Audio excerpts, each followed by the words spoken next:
Hello and welcome to my YouTube channel, The Creative Learning, your go-to spot for mastering English grammar. Ever wondered why we say walk into a room or jump onto a bed or run across the street? Yes, today we are diving into something super practical. Prepositions of movement. Let's make learning fun with real life examples without wasting much time. Let's get started. So our first preposition of movement is to. अब हम to का use कहां करते हैं? देखिए, हम use करते हैं to का जब हम movement शो करते हैं from one place to another, right? That means to is used when we want to show movement towards a place. Let's understand this by framing a sentence. इसको practically समझते हैं. देखिए, आप लोग सब काम पे जाते हैं बट इनिशियली एक प्लेस से दूसरी जगह पे जाते हैं. You are staying at your home, वहां से आप काम पे जाते हैं. That means this is showing movement towards a place. So let's frame a sentence. I go to work at 9 AM every day. That means आप अपने घर से काम पे जा रहे हैं, तो उसके लिए आप मूवमेंट कर रहे हैं टुवर्ड्स अ प्लेस, तो हम preposition of movement यूज करेंगे to. Let's frame another sentence. अब आप घर पे हैं और घर से आप सिनेमा पे जाने वाले हैं रात को, right, to watch a movie. तो उसके लिए सेंटेंस कैसे फ्रेम करेंगे? We are going to the cinema tonight. तो आपने समझा कि जो ये to है ये हमें एक मूवमेंट बताता है. जब हम मूवमेंट करते हैं towards a place, that means we use to when we go from one place to another, right? चलिए इसको रियल लाइफ में भी देखते हैं. नॉर्मली क्या होता है, मॉर्निंग में बहुत रश होता है and the child has to rush to school. तो बच्चा कैसे कहता है? Mom I am going to school. तो हमने यहां पे भी क्या preposition यूज की? टू. तो एक रियल लाइफ एग्जाम्पल है. ये बहुत ही सुपर प्रैक्टिकल टॉपिक है और इसको हम रियल लाइफ एग्जाम्पल से ही समझेंगे. चलिए आगे चलते हैं. अब ये बहुत ही इंपॉर्टेंट है. आपने नोट किया होगा हमने प्रीवियस वीडियो में इन preposition की बात की थी. इन और इनटू में भी डिफरेंस है, उसके लिए भी हम एक शॉर्ट वीडियो अपलोड करेंगे. Do watch that video. लेकिन पहले हम समझते हैं, हमारा फोकस होना चाहिए कि इनटू होता क्या है. देखिए ध्यान से समझिएगा.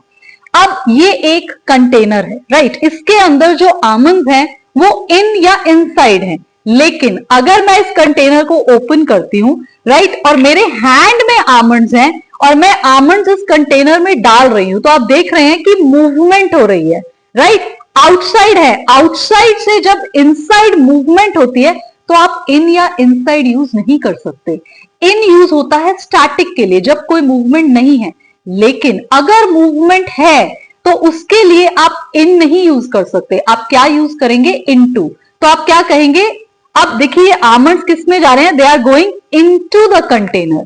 तो ये एक इंपॉर्टेंट रियल लाइफ एग्जाम्पल है जिसको आपने आज समझा. और नॉर्मली ये चीजें स्कूल में नहीं पढ़ाई जाती हैं.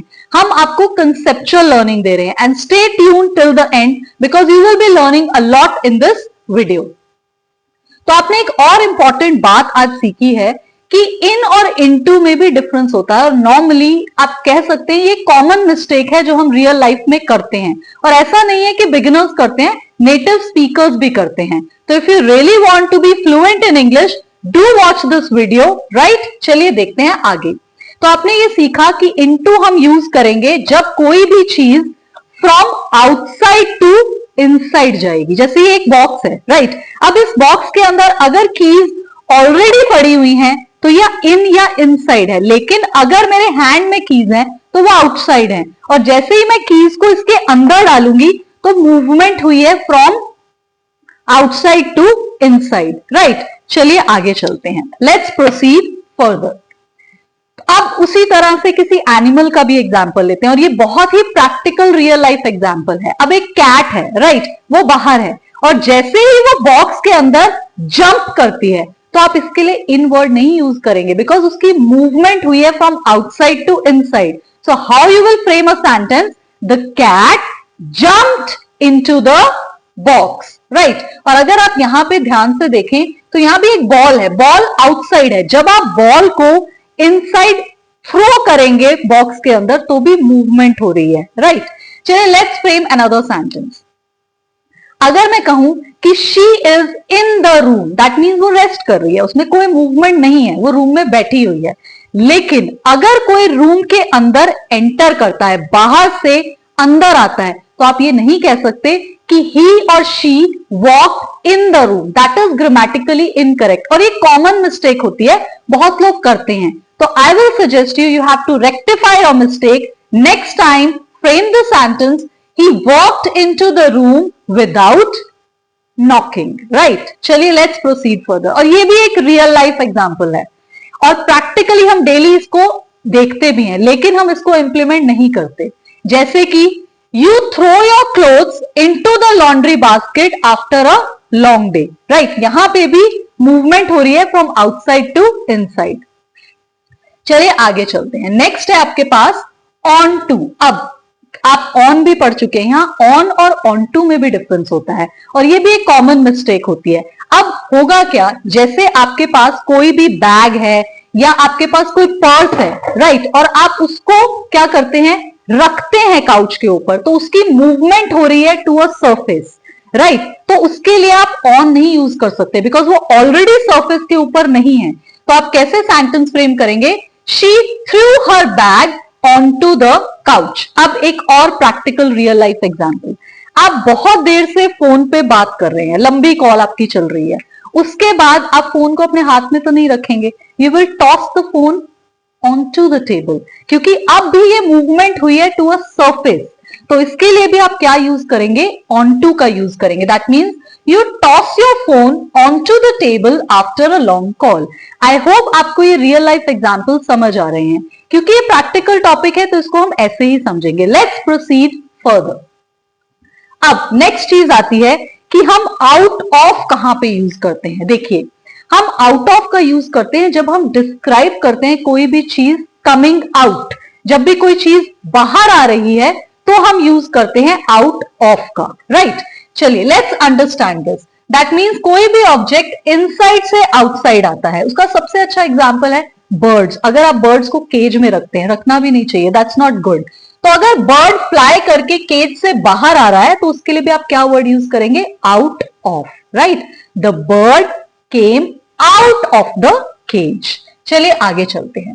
अब कई बार बच्चे क्या करते हैं, उनको जब हम स्कोल्ड करते हैं, डांटते हैं, तो वो भाग के कमरे के क्या करते हैं, बाहर आ जाते हैं रोते हुए। तो उसके लिए भी क्या हो रहा है, मूवमेंट हो रही है इनसाइड से आउटसाइड। तो उसके लिए भी प्रैक्टिकल रियल लाइफ एग्जाम्पल आप क्या यूज करेंगे, she ran out of the room crying. एक और प्रैक्टिकल एग्जाम्पल समझते हैं। अब मेरे पॉकेट के अंदर एक पेन है, राइट, इनसाइड है वो, राइट, आपको विजिबल तो है ही नहीं कैमरे के अंदर। अगर मैं पेन को अपनी पॉकेट से निकालती हूं तो मूवमेंट क्या हो रही है, यहां पे भी इनसाइड टू आउटसाइड। तो हम कैसे सेंटेंस फ्रेम करेंगे, take the pen out of your pocket. ये कंपैरेटिव सेंटेंस, आपने कमांड दी है इसके अंदर, राइट। चलिए लेट्स प्रोसीड फर्दर। अब आप नॉर्मली फ्रिज को ओपन करते हैं और अगर आप कोई बॉटल निकालते हैं तो again it's a movement from inside to outside. So how you will frame a sentence in the real life, you open the fridge and pull a soda out of it. Let's proceed further. अब हमारा आज का next जो preposition है of movement वो है of. Of होता है जब कोई चीज किसी चीज से डिटैच हो जाती है, राइट, ये हमेशा याद रखिएगा, OFF, ऑफ। अब कोई भी चीज जब किसी सरफेस से दूर हो जाएगी, मान लीजिए कि कोई चेयर पे बैठा हुआ है, राइट, और दैट पर्सन चेयर से गिर गया है, तो वो उस चेयर के सरफेस से डिटैच हो चुका है। हमेशा ये वर्ड याद रखिएगा, सेपरेशन जहां आती है हम OFF यूज करते हैं। तो ही फेल ऑफ द चेयर। अब नॉर्मली हमारी हैबिट क्या होती है, although it's not a good habit, social etiquette के अगेंस्ट है, हम टेबल के ऊपर पैर रख के बैठते हैं। और अगर आप किसी को कमांड देना चाहते हैं कि आप अपने पैर टेबल से हटाइए प्लीज, तो आप कैसे फ्रेम करेंगे, यहां पे भी क्या हो रहा है, उस सरफेस से उसको हटाना है हमें। तो how you will frame a sentence, take your feet off the table please, और पोलाइट वे में कहिए। चलिए लेट्स प्रोसीड फर्दर। अब यहां पे कुछ है आपकी टी शर्ट के ऊपर, राइट, रियल लाइफ के अंदर, उसको भी आप हटा रहे हैं, तो आपकी टी शर्ट के सरफेस पे है ना यहाँ पे, तो जब आप उसको हटाएंगे तो उसके लिए भी आप क्या यूज करेंगे, ऑफ, राइट। तो you scream spider, get it of me. तो यहाँ पे भी आपने प्रैक्टिकल एग्जाम्पल से सीखा कि रियल लाइफ के अंदर आप किस तरह से प्रेपोजिशंस ऑफ मूवमेंट का यूज कर सकते हैं। हमारी ये सीरीज आगे भी कंटिन्यू रहेगी। Do watch the series and don't forget to share your feedback. Happy learning.